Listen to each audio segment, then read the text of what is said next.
आप तो खैर वहाँ जैसलमेर जाके आए थे भूतेश्वर महादेव, पर मैं गया था एमपी। अच्छा, एमपी में भुवनेश्वर महादेव है। वहाँ पर रियल के अंदर डायरेक्टर, कैमरामैन, XYZ सारे लोग होंगे, कम से कम 100 लोग। उनके बीच उस एक्टर्स के अंदर वो कामाक्षी आई थी और वहाँ से सबको मार मार के भगाया था। कि कभी किसी के ब्लैक मैजिक होता तो पापा के पास में आते थे और वो उनका समाधान भी करते। मतलब उनके घर से पुतले निकालना या हड्डियाँ निकालना, राई सरसों नींबू ये निकालना, नारियल निकालना। अच्छा अर्गेन भाई, हमने अब तक कितनी लोकेशन कवर कर ली होंगी? हाँ, समथिंग समथिंग 500 से 500 कर लिए? चलो बढ़िया है। अभी लास्ट एक 2 महीने पहले गया था मैं।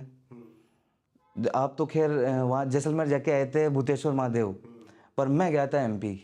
अच्छा, एमपी में भुवनेश्वर महादेव है। भूतेश्वर महादेव हर जगह है। भूतेश्वर महादेव जो सिद्ध भूतेश्वर महादेव है ना, वो पूरी इंडिया में सिर्फ 4-5 ही है। पर मैं एक मंदिर है जो कम से कम 500-600 साल पुराना है एमपी में एमपी में। क्या क्या हुआ वहां पे? कुछ ऐसा कुछ फील या फिर क्या? हम थे 3 लोग थे हम। तो जिसको गाड़ी खड़ी करी हमने, जैसे ही एक तालाब के डैम के अंदर रात को गए थे? रात को डैम के अंदर बना हुआ है वो मंदिर। पास में लगता है उसके फोर्ट भी है। तो चारों तरफ पानी था उसके। तो मैंने सोचा जाएंगे कैसे, और वो पानी की वजह से मच्छर भी तगड़े वाले उड़ने लग गए थे। तो फिर अशोक भाई थे साथ में, उनको बोला कि यार सीढ़ियाँ हैं, और वो सीढ़ियों पर केवल 4 इंच 5 इंच की जगह है। अच्छा अगर चल दिए तो पार हो गए, नहीं चले तो सीधा पानी के अंदर। अच्छा। हाँ, ऐसा सीन था। हम जैसे तैसे क्रॉस किया हमने, कम से कम 20 मिनट लग गए वो सीढ़ियाँ क्रॉस करने में ही। केवल 50 मीटर क्रॉस करने में 20 मिनट लग गए हमारे को। अच्छा, और पानी भी काफी गहरा होगा यार वो। बहुत गहरा था, डैम था ना। तालाब होता तो चलो ठीक है, पर डैम है ना। इतना रिस्क तो भाई मैं भी नहीं लेता कभी किसी जगह पे। वो डैम था। तालाब होता तो चलो तैर के पार कर लेते हैं। अब उसके अंदर मैन मस्ट है मगरमच्छ। अच्छा, अरे वाह। क्योंकि ये राजस्थान के अंदर चित्तौड़गढ़ क्रॉस कर लिया ना, उसके बाद में ऐसा कोई सा डैम नहीं है जिसके अंदर मगरमच्छ नहीं मिलेंगे आपको। चित्तौड़गढ़ के पास। हाँ, और चंबल तो काफ़ी फेमस है ही है। चंबल तो है। हाँ, तो वहाँ पर जैसे ही हमने क्रॉस किया और दिन के अंदर ड्रोन शॉट ले लिया। एक बंदा गाड़ी के पास में था कि तू गाड़ी के पास में रुको ना। गाड़ी थी कम से कम 1 किलोमीटर दूर, और उस मंदिर से कम से कम 2 किलोमीटर के दायरे में एक भी मकान नहीं। अच्छा, 2 किलोमीटर का मतलब बहुत लंबा डिस्टेंस हो गया। हाँ, हम अंदर गए और जैसे ही मंदिर के पास में पहुँचे तो मंदिर की सीढ़ियाँ टूटी हुई थी।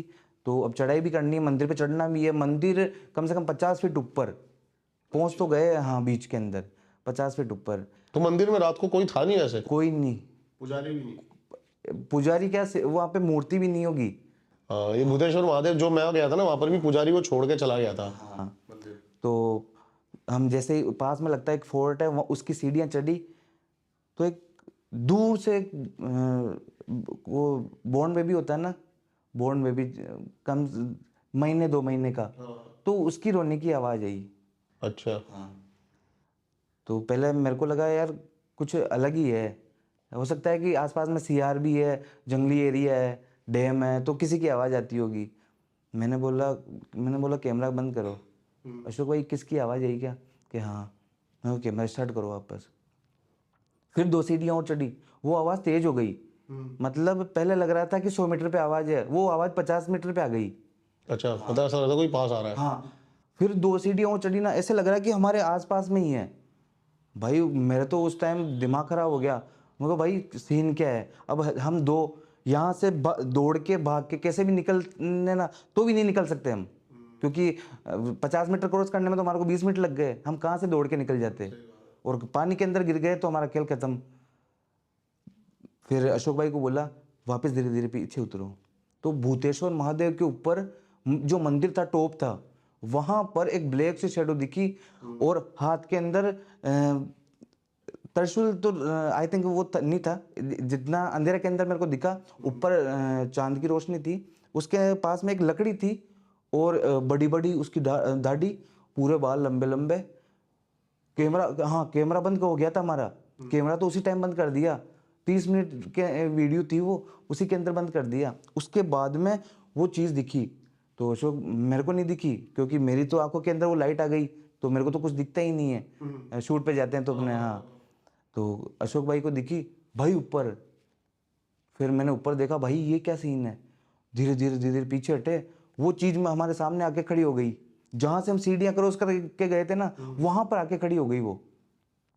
और वो जैसे जैसे हम आगे बढ़े, वो चीज़ धीरे धीरे पानी के अंदर चली गई।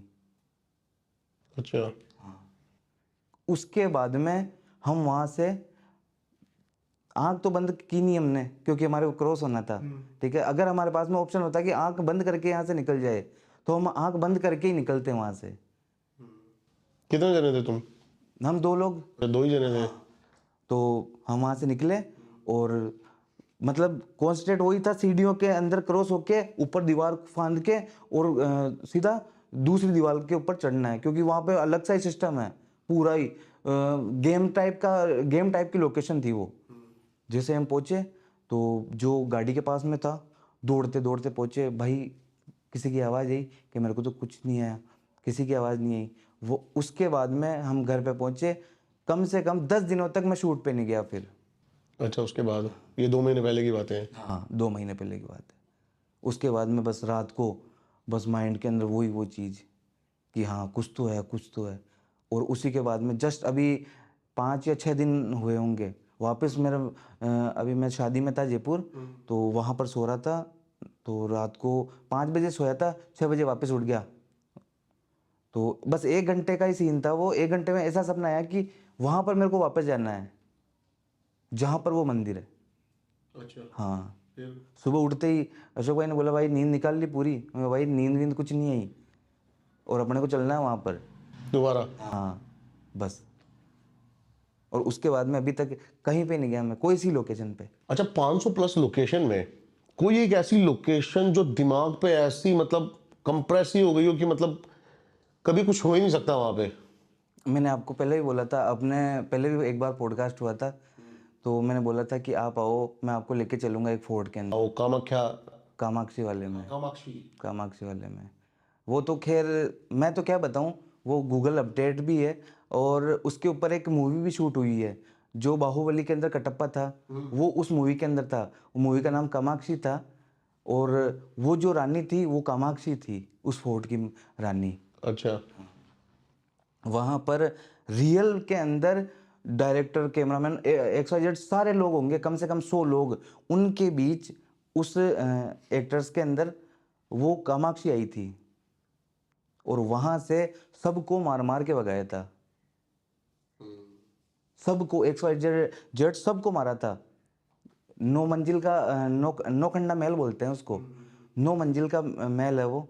कम से कम 6 6 7 7 मंजिल से लोग कूदे थे नीचे। और कभी चलेंगे वापस, आप आओ जरूर। थोड़ा सा मन है नहीं किसी लोकेशन को कवर करने का। हाँ खैर, अभी मैं भी हाँ, पर आप आओ, चलेंगे जरूर। और उस वहाँ पर हमने शूट किया था, 5 6 बंदे थे हम। ओम भाई थे, बहुत सारे और थे, और भी मेरे फ्रेंड लोग थे। पर 7 मिनट में उस लोकेशन से बाहर आ गए हम। 7 मिनट में? केवल 7 मिनट में। अच्छा। और अभी भी हमारे चैनल पर वो 7 मिनट की वीडियो डली हुई है उस लोकेशन की? उस लोकेशन की। मतलब 8वां मिनट तो हम बाहर वो दे रहे थे, क्लोजिंग दे रहे थे वीडियो की। जब हम पैरानॉर्मल की बातें करते हैं ना, तो बहुत इंपॉर्टेंट एक और जुड़ा हुआ पहलू है, वो है ब्लैक मैजिक। इसके ऊपर कोई इंसिडेंट?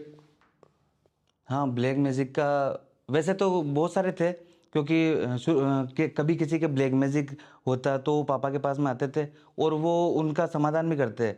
मतलब उनके घर से पुतले निकालना, या हड्डियाँ निकालना, राई सरसों नींबू ये निकालना, नारियल निकालना। मतलब 4 4 5 5 फीट अंदर, जमीन के अंदर से नारियल निकालना। घरों में जाके? हाँ, घरों में जाके, ऐसा भी सीन था। और वो नारियल मैंने अपने खुद के घर से भी निकलवाया है। अच्छा। पापा के एक्सपायर होने के बाद में। पहले दादाजी के टाइम से ही ये हमारे चलता आ रहा है, मेरे दादा परदादा के टाइम से ही। तो वो एक पत्थर की मूर्ति लेके आए थे भैरव बाबा की, तो हमारे खेत पर स्थापना कर दी थी उसकी। धीरे धीरे उसकी अगरबत्ती करने लग गए हम, मतलब दादा परदादा, तो उसको मतलब खुद के कुलदेवता टाइप में समझने लग गए, इष्ट समझने लग गए भैरव बाबा को। और उनको पता नहीं था कि ये जो बाबा है, भैरव बाबा है, ये कितने मतलब वो है, मसान या भैरव धाम होता है, ठीक है, मतलब उनके लेवल के थे वो, ठीक है। और ये बहुत सारे होते हैं, जहाँ जहाँ जाओगे ना आप अलग अलग धाम मिलेंगे। हाँ, और राजस्थान में तो भरे पड़े हैं बहुत सारे, हनुमान जी के, बजरंगबली के, भैरव बाबा के, इनके बहुत सारे धाम मिल जाएंगे आपको। और हर धाम पर कहीं ना कहीं किसी के अंदर भैरव बाबा आते होंगे। एक मन की थ्योरी भी होती है कि यार भैरव बाबा अंदर आते हैं क्या? नहीं, माँ काली, भैरव बाबा अंदर नहीं आते, वो उनकी केवल छाया पड़ती है। अगर वो अंदर आ जाए तो बंदा फाड़ के 20 हो जाएगा, हाँ, क्योंकि वो जो एनर्जी है वो बंदा अपने वो अंदर। सहन ही नहीं कर पाएगा। वो इतनी तो औकात ही नहीं है शरीर के अंदर की किसी भगवान को, किसी मतलब देवता को अंदर अपने संभाले, चाहे कोई भी हो, कि केवल उनकी छाया पड़ती है हल्की सी, कि हाँ मैं हूँ और तू इनका काम कर। अगर किसी के माइंड के अंदर गलत थ्योरी भी आ जाएगी ना, तो वो बर्बाद ही होगा फिर। हाँ, क्योंकि एंड बहुत बुरा होता है इन सब चीज़ों का। जैसे गैंगस्टर का एंड होता है ना बहुत गंदा वाला, वैसे इनका भी यही सीन होता है। तो मेरे परदादा के टाइम से ही अ, उसी टाइम पे उनको लगने लग गया कि यार जो ये बाबा है ये आना चाहते हैं, मतलब ठीक है, ये बोल रहे हैं कि मैं कष्ट करूँगा दूर लोगों का, तो तू मुझको सिद्ध कर, ठीक है। हाँ, पर उनके समझ में उस टाइम नहीं आया। और परदादा की मौत उसके जस्ट 5-6 साल बाद में हो भी गई थी, क्योंकि उनको इतना नॉलेज भी नहीं था इन सब चीज़ों से। और उस टाइम अखंड पैसा था तो उनको कुछ भी मतलब ही नहीं था, ठीक है। फिर दादा के समझ में ये सब चीज़ें आने लगी कि हाँ अपने को इन सब चीज़ों में, उनको भी, उन्होंने भी अपने पिताजी को देखा ही था, तो वो सिद्ध कर लिया, पर उनके शरीर में कभी भी नहीं आया। मतलब उन्होंने बुलाया ही नहीं, सिद्ध कर लिया सब कुछ, तंत्र मंत्र पूरी साधनाएं करी थी। हर नवरात्रि, अखंड नवरात्रि में उनकी साधनाएं करना, रात को 24-24 घंटे साधना चलती थी। पर धीरे धीरे वही दादाजी एक्सपायर हुए और पापा ने उसको पकड़ लिया, उन सब चीज़ों को।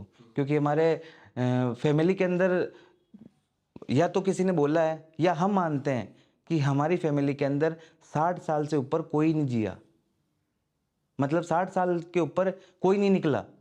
अच्छा, शुरू से। हाँ, चाहे 7 क्या 20 पीढ़ियाँ उठा के देख लो, कोई नहीं निकला। ऐसे हम भी मानने लग गए, क्योंकि हमने 5-6 तो देख ही ली हमने, कि नाम सुना है, देखी तो नहीं, देखी तो वही अपनी 2-3 ही है।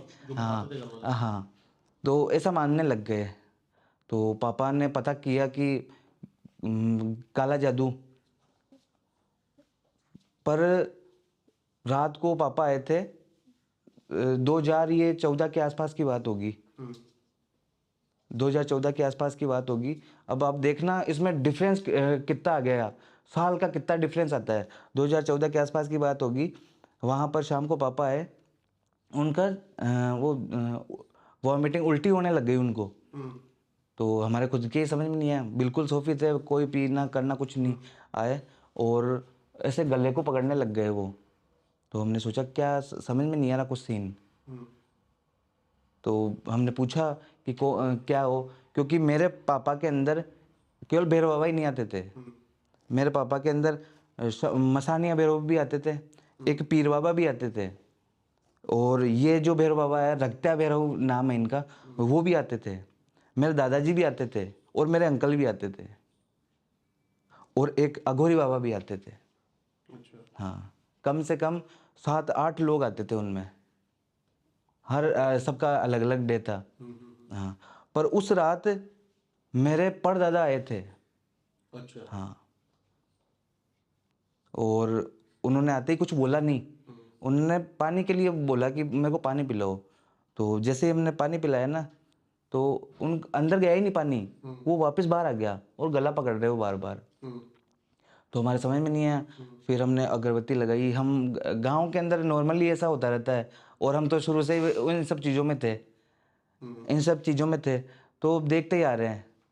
तो फिर हमने अगरबत्ती लगाई और फिर हम उनसे पूछा कि आखिर कौन हो आप, और फिर उन्होंने बताया कि मैं वो हूँ, मतलब मेरे परदादा।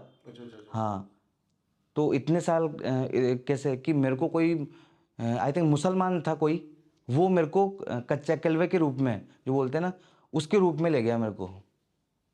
और आज मैं कम से कम दादाजी भी एक्सपायर हो ही गए थे उस टाइम, तो कम से कम 50-60 साल बाद में वो जब मरा है तब मैं निकल के आया हूँ। और इसी वजह से तुम्हारी ये कंडीशन हो रखी है, क्योंकि हमारी ज़मीनें बिक गई, ठीक है, दादाजी का एक्सपायर होना, दादी का एक्सपायर होना, ये मतलब खुद नेचुरल नहीं था, ये सब कुछ ऑटोमेटिक हो रहा था अपने आप। जैसे कोई आज सीधा मैं नॉर्मल बैठा हूँ और कल फ्री, वो वैसा हो रहा था। तो और मेरे छोटे वाले अंकल का एक्सपायर होना, तो ऐसा हुआ। फिर उनका हमने काम करवाया, आई थिंक जो बोलते हैं पितृ जुंझार, ये पितृ तो अपन मानते ही हैं, अमावस्या के दिन जिसकी पूजा करते हैं, फिर उनकी स्थापना करवाई, फिर धीरे धीरे ठीक हुआ। उसके बाद में हमने खुद ने, मेरे पापा ने खुद ने हमारे घर से हड्डियाँ निकाली, नारियल निकाले, और बहुत सारी चीज़ें निकाली थी, बहुत सारी। उसके बाद में धीरे धीरे धीरे धीरे सब कुछ नॉर्मल हुआ। तो ब्लैक मैजिक का अगर ब्लैक मैजिक बड़ा बहुत गंभीर समस्या भी है भारत मेरे पे कर दिया ना, मैं चाहे 1000 किलोमीटर दूर चला जाऊं, वो पीछा नहीं छोड़ेगा। मकान चेंज कर दूं 20, वो पीछा नहीं छोड़ेगा। जैसे जैसे हाँ हाँ।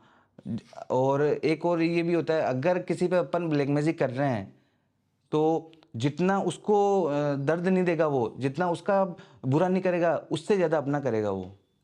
हाँ, वो होता है ना, जिसके लिए बुरा करते हैं वो खुद पे आता है, वो ये लागू होता है ब्लैक मैजिक के अंदर। लेकिन फिर भी करते हैं लोग। हाँ, फिर भी करते हैं, क्योंकि बर्बाद करना तो आजकल नॉर्मल सा हो गया है कि ये तो पहले बड़ा चाहे कुछ भी हो जाए, ऐसे बर्बाद करना। चाहे 20 लाख खर्च हो जाए मेरे पर, इसको तो धूल चटा दूंगा मैं, ये सबसे ये सीन होता है। हाँ। चलो, आई होप गाइज आपको ये पॉडकास्ट पसंद आया हो।